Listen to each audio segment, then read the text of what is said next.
People, people, people.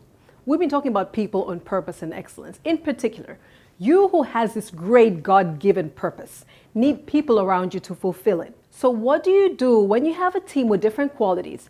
How do you harness everyone's strengths so that the team can go ahead and zap those weaknesses that can hold you behind? As Phil Jackson said, the strength of the team is each individual member, and the strength of each member is the team.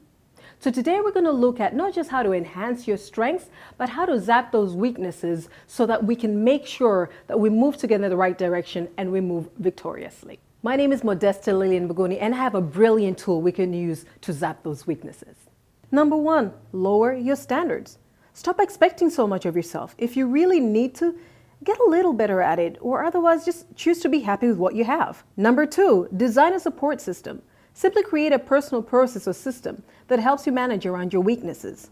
Number three, overwhelm the weakness. Be so good at something else that it simply doesn't matter. And number four, find a partner. Think of someone who loves doing what you don't and swap. Or you could pay someone to do it for you. And strategy number five, just stop doing it.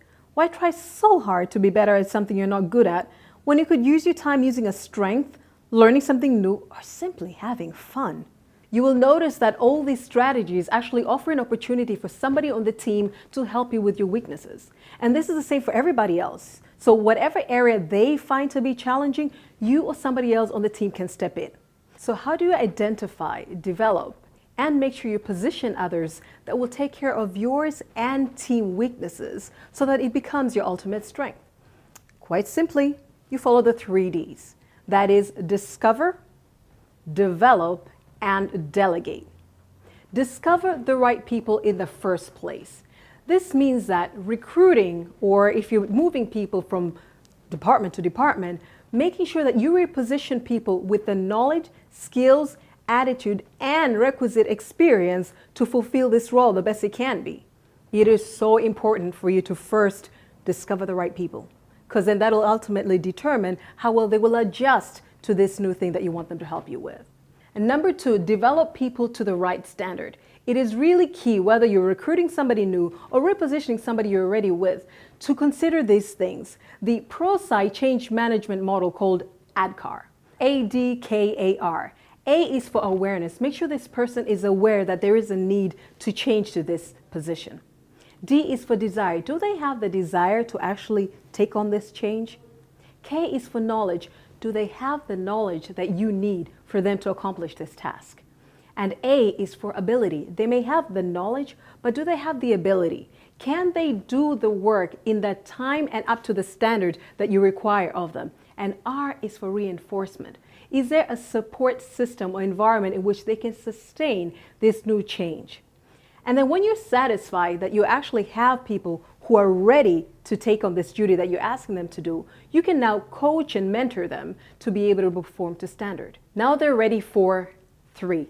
Delegate the right mix of responsibility and authority.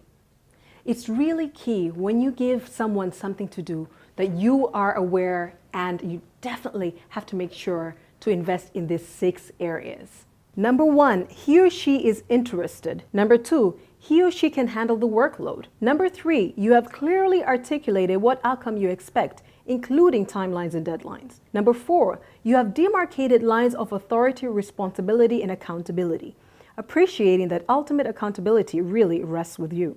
Number 5, you have the time and commitment to support with technical skills and motivation. And number 6, you focus on results, appreciating that they're not you. Looking at this huge God-given purpose that you have to pursue and considering your individual strengths and weaknesses, are you kitted up to take it on your own?